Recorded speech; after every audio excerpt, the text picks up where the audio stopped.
नमस्कार बच्चों।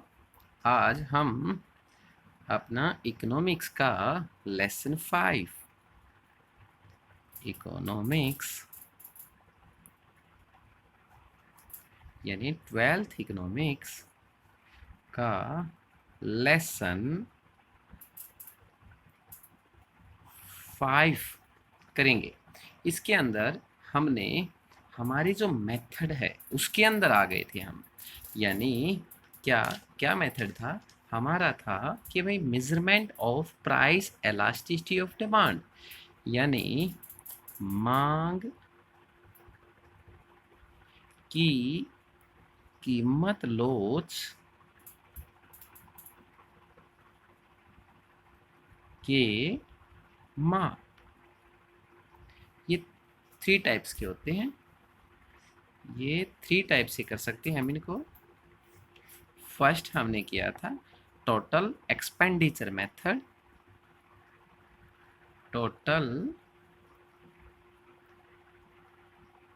Expenditure method, इसको हम कुल व्यय विधि भी कहते हैं। कुल व्यय विधि, ठीक है। सेकंड वाला हमने बोला था प्रोपोर्शनल और परसेंटेज मेथड। परसेंटेज मेथड या प्रोपोर्शनल मेथड भी बोलते हैं। प्रतिशत विधि, प्रतिशत विधि या अनुपातिक विधि। एंड थर्ड वाला है ज्योमेट्रिक मेथड। ज्योमेट्रिक मेथड यानी ज्यामितीय विधि, ठीक है। इसके अंदर हम आज सबसे पहले टोटल एक्सपेंडिचर मेथड को स्टार्ट करते हैं। कुल व्यय विधि, इसके अंदर कुल व्यय विधि का इस्तेमाल करते हैं। इसके अंदर हमें क्या दिया हुआ है कि भाई डॉक्टर मार्शल ने बोला है, डॉक्टर मार्शल ने इसका प्रतिपादन किया है। डॉक्टर मार्शल ने बोला है यदि हम किसी वस्तु में परिवर्तन, किस रूप में? कीमत के रूप में, यानी किसी वस्तु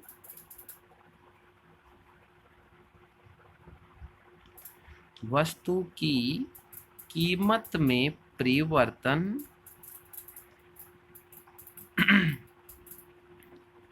कीमत में परिवर्तन होने से, किसी वस्तु की कीमत में परिवर्तन होने से उस पर किए जाने वाले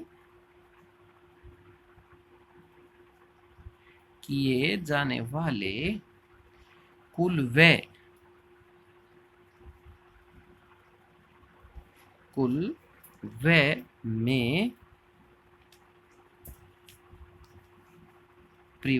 व्यय में परिवर्तन किस दिशा में होता है? कुल व्यय में परिवर्तन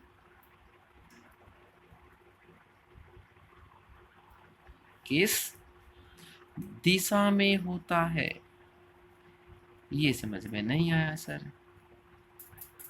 हमने लिखा इसलिए है ना, तो मुंह से मुंह बोल कर भी हम बता सकते थे।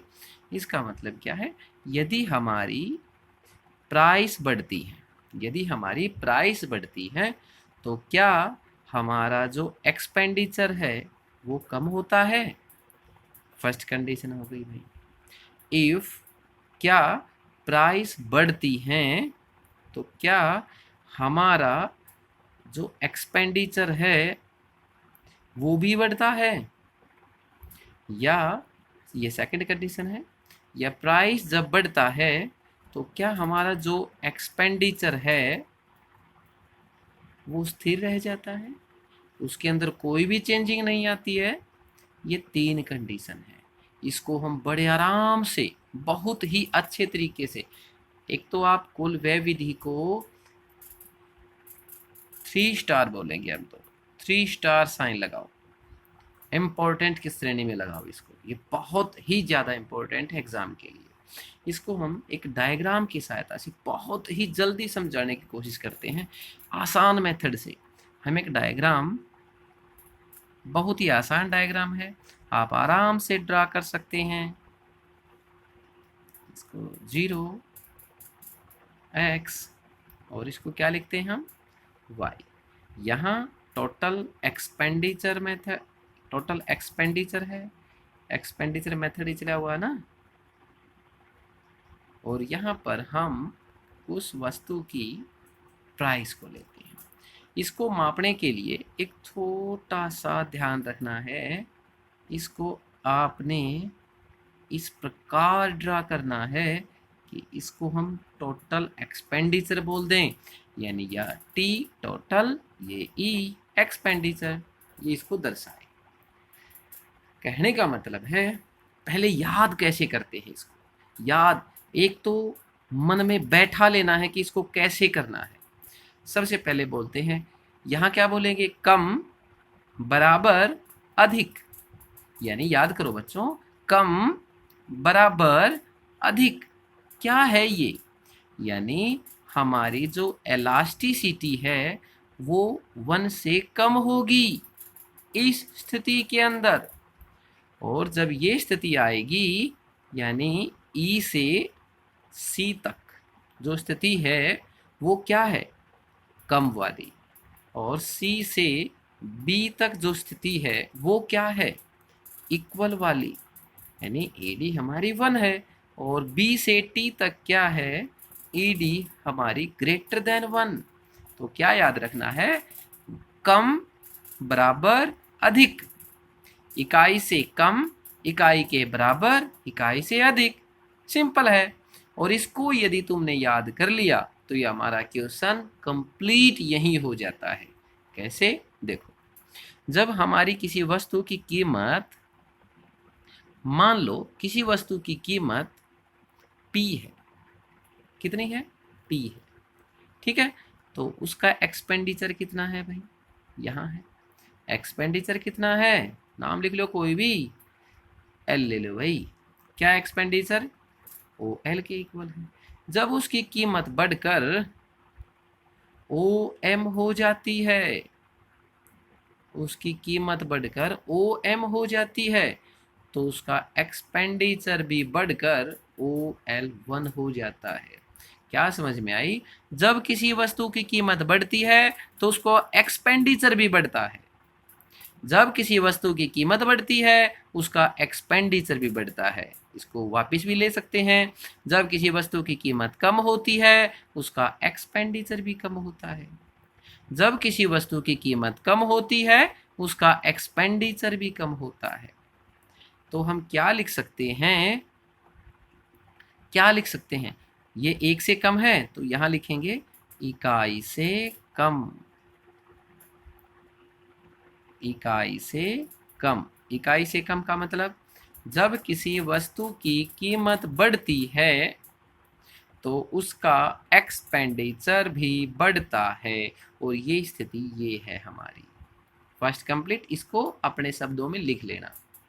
सेकंड, जब किसी, अब ये भूल जाओ भाई, अब यहाँ जाते हैं, जब किसी वस्तु की कीमत OM है और उसका एक्सपेंडिचर OL1 है, और उसकी कीमत बढ़कर OM से बढ़कर ON के इक्वल हो जाती है, यानी उसकी प्राइस OM थी, उसकी प्राइस ON हो जाती है, तो उसका एक्सपेंडिचर कोई भी चेंज नहीं आता, OL1 ही रहता है। समझो बच्चों, जब किसी वस्तु की कीमत बढ़कर ON हो जाती है तो भी उसके एक्सपेंडिचर में कोई चेंज नहीं आता।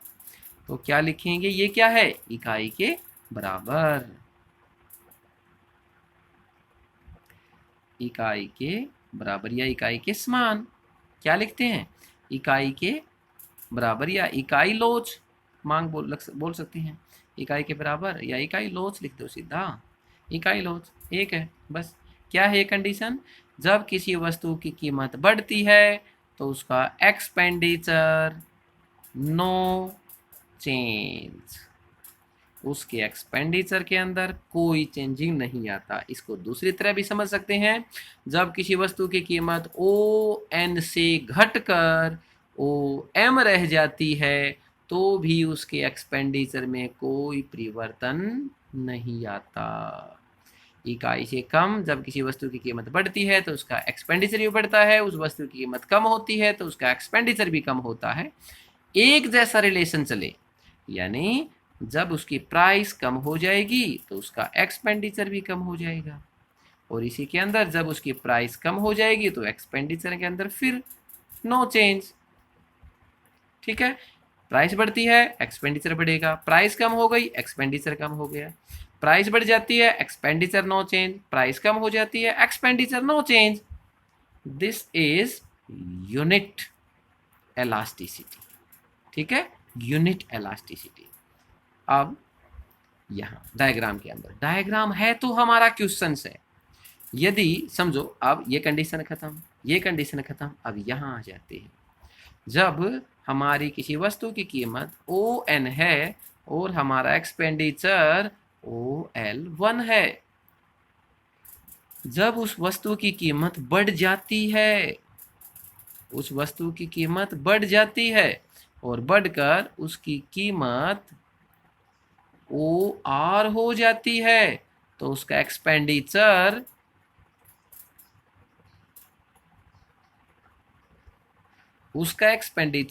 ओ एल 2 रह जाता है।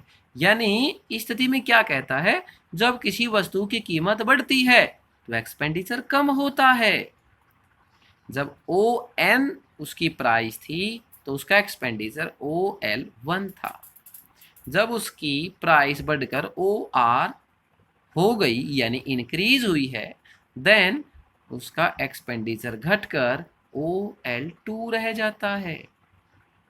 क्या बोला, जब किसी वस्तु की कीमत बढ़ती है तो उसका एक्सपेंडिचर कम हो जाता है। इसके उल्टे शब्दों में, जब किसी वस्तु की कीमत कम हो जाती है तो उसका एक्सपेंडिचर बढ़ जाता है। एक दूसरे के साथ अपोजिट रिलेशन होता है, उसे क्या बोलते हैं, इकाई से अधिक।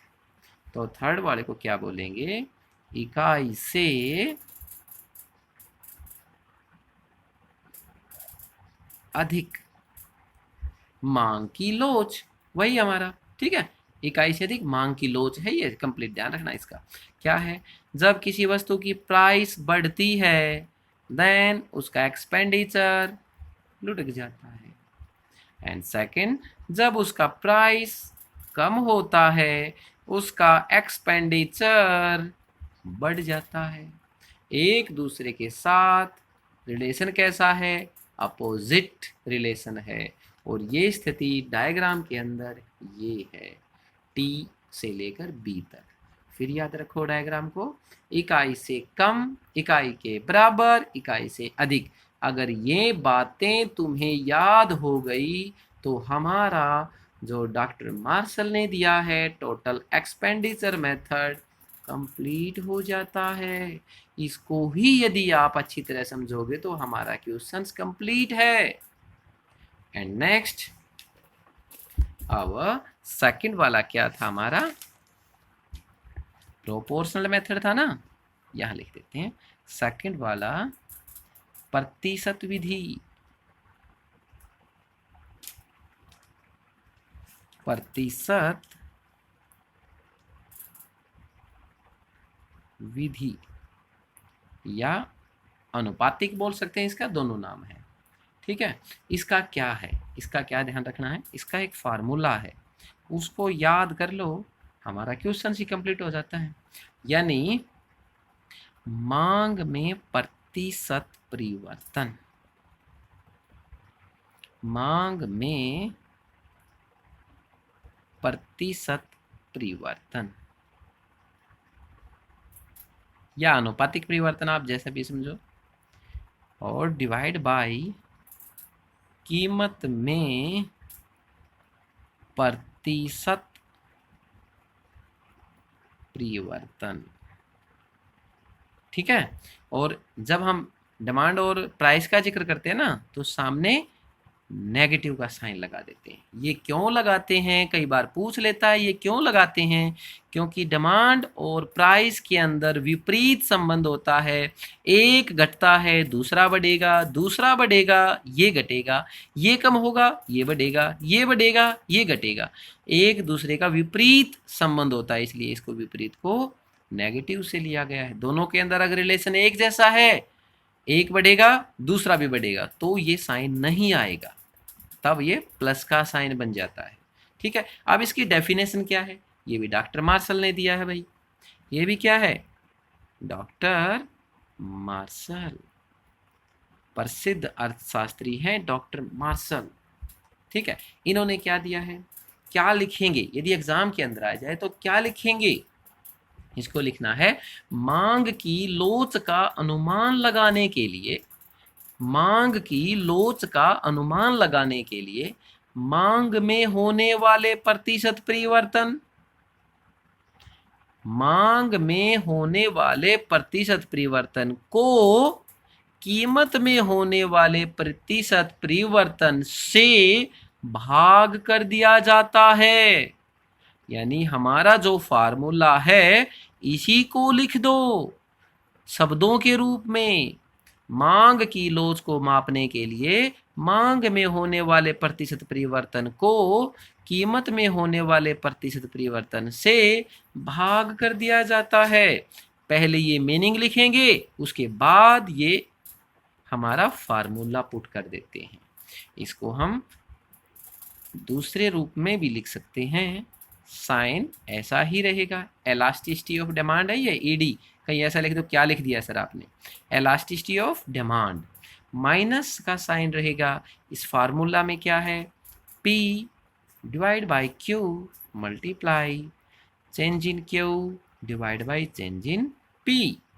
इसका क्या मीनिंग है, इसका मतलब है प्राइस पुराने वाली, क्वांटिटी पुराने वाली, क्वांटिटी जो नई आई है, कम हुई है या ज़्यादा, उसका बाद में देखेंगे, लेकिन चेंज करना है, कम हो सकती है ज़्यादा हो सकती है।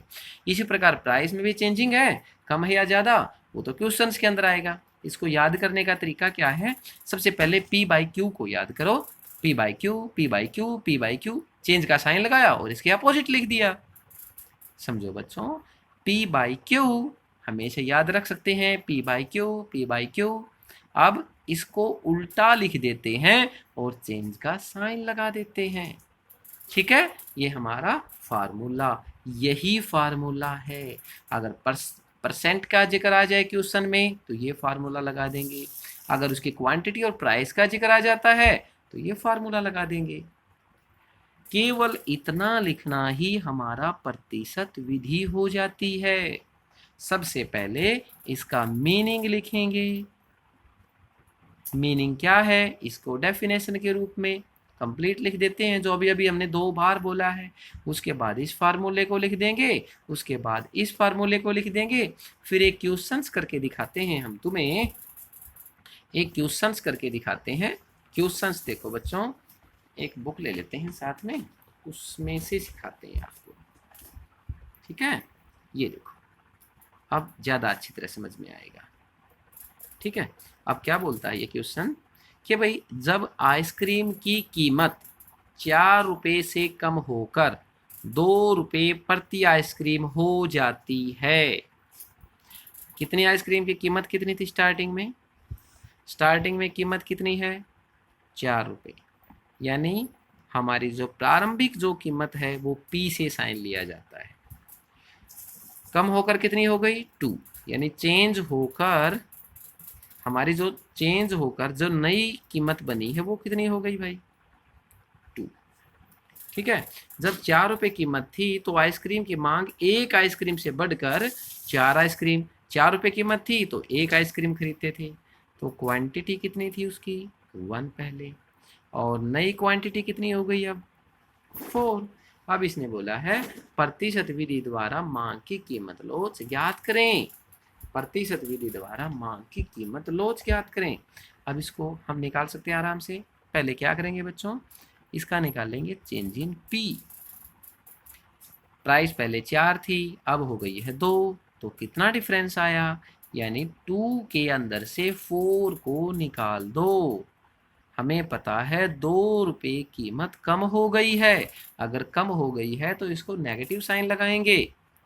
Then what is the changing in quantity, quantity के अंदर क्या चेंज आया है, 4 अब हुई हैं, पहले 1 थी, इसको भी सब्ट्रैक्ट कर दें, कितनी आई चेंजिंग, 3। अब हमने तुम्हें एडी का फार्मूला लिखवाया है यहाँ, ये आपको सामने दिखाई देता है, माइनस का साइन। अब हमारा क्या है, पी है, पी हमारे पास 4 है, इसकी वैल्यू पुट कर देते हैं। अब क्या है, क्यू, क्यू की वैल्यू 1 है, मल्टीप्लाई। अब है change in Q, change in Q कितना है, 3। And next change in P, change in P हमारा -2 है, इसका जरूर ध्यान रखें, कितना है, -2, माइनस माइनस प्लस हो गया, हो गया। अब क्या बच गया भाई, 4 3 जा 12, 2 1 जा 2, 2 से डिवाइड कर देते हैं 6। Then we find AD value is equal to 6। AD की वैल्यू क्या आ गई, 6। 6 क्या है, इकाई से अधिक है, इकाई का मतलब 1 से अधिक है, और 1 से अधिक होती है उसको हम बोलते हैं एडी इज ग्रेटर देन 1। ठीक है, इसको हम देख सकते हैं कि यहाँ मांग की लॉज इकाई से अधिक है, यही हमारा आंसर हो जाता है। जब इस क्वेश्चन को करें तो सबसे पहले क्या करेंगे, इसका मीनिंग लिखेंगे, उसके बाद इसका फार्मूला ये, उसके बाद ये फार्मूला, फिर एक कोई भी क्वेश्चन अपने पास से लिख लें और उसके निकाल के दिखा दें, तो हमारा क्वेश्चन कंप्लीट हो जाता है। नेक्स्ट क्वेश्चन हमारा, जैसे कि आपको पता है, थर्ड जो हमने मेथड बोला था, थर्ड मेथड है हमारा कि भाई ज्यामितीय विधि, क्या है तीसरे वाले का, ज्यामितीय विधि यानी ज्योमेट्रिक मेथड। क्या है थर्ड वाली, ज्योमेट्रिक मेथड। ज्योमेट्रिक मेथड क्या होती है, इसको जरूर ध्यान से देखें। ज्योमेट्रिक मेथड को भी हम तुम्हें एक डायग्राम की सहायता से सिखाएंगे, बहुत ही आसान है। ठीक है, इसको OX ले लो, इसको OY के स्थान पर रख लेते हैं। ठीक है, और OX को हम क्वांटिटी के रूप में मान लेते हैं, and OY is here according to our price। अब इसको निकालने के लिए क्या करेंगे, हम एक लाइन बनाते हैं। ठीक है, इसी के द्वारा हमारा क्वेश्चन सोल्व होगा। ठीक है, इसके अंदर हमें पता है एक मिड पॉइंट होता है, कहीं ना कहीं, कहीं लगा लें जहाँ एक्चुअल नज़र आता है, यहाँ पर हमारा मिड पॉइंट है। ठीक है, इस एक यहाँ पॉइंट है, एक यहाँ पॉइंट है, एक मिड में पॉइंट है, ये 3 पॉइंट लगा लो भाई। इसका नाम रख दिया हमने, कोई भी रख सकते हैं, M रख लिया, इसका नाम N रख दिया, इसका नाम कोई भी P रख लिया मान लो हमने। अब कोई बोलेगा कि भाई N की स्थिति क्या है, इसका फार्मूला क्या है, पहले ये देखो, पहले इसका फार्मूला लिख देते हैं आपका यहाँ, AD is equal to P बिंदु से, P बिंदु से निचला भाग, दिखाई दिया, और P बिंदु से ऊपर का भाग, ये इसका बिंदु से ऊपर का भाग, इसको हम इस प्रकार भी याद कर सकते हैं, निचला भाग डिवाइड बाई ऊपर का भाग, नीचे का भाग डिवाइड बाई ऊपर का भाग, नीचे का भाग डिवाइड बाई ऊपर का भाग। P पॉइंट से, पॉइंट कोई भी हो सकता है, कहीं भी हो सकता है, निचला भाग डिवाइड बाई ऊपर का भाग। ठीक है, पॉइंट कोई भी हो सकता है। इसको यदि हम निकालें कि भाई M पॉइंट का निकालो भाई, M पॉइंट पर क्या स्थिति है, M पॉइंट पर मांग की लोच निकालते हैं। मांग की लोच निकालते हैं। क्या है? निचला भाग, यानी पूरा m से लेकर n तक। इस पॉइंट से लेना है। अगर इस पॉइंट से लेंगे तो इस पॉइंट से निचला भाग, निचला भाग क्या है? mn कंप्लीट हो गया। और ऊपर का भाग m से ऊपर है ही नहीं, है ही नहीं तो क्या हो गया? 0। अगर किसी भी संख्या को हम 0 से डिवाइड नहीं कर सकते हैं, इसको हम इन्फिनेटिव के रूप में लगाते हैं, अपरिभाषित के रूप में लगाते हैं। इसको हम परिभाषित नहीं कर सकते, इन्फिनेटिव हो गया भाई। अब कोई बोलता है हमें कि n बिंदु से निकालो। अब n बिंदु से मांग की लोच, क्या है इसका फार्मूला? n बिंदु से n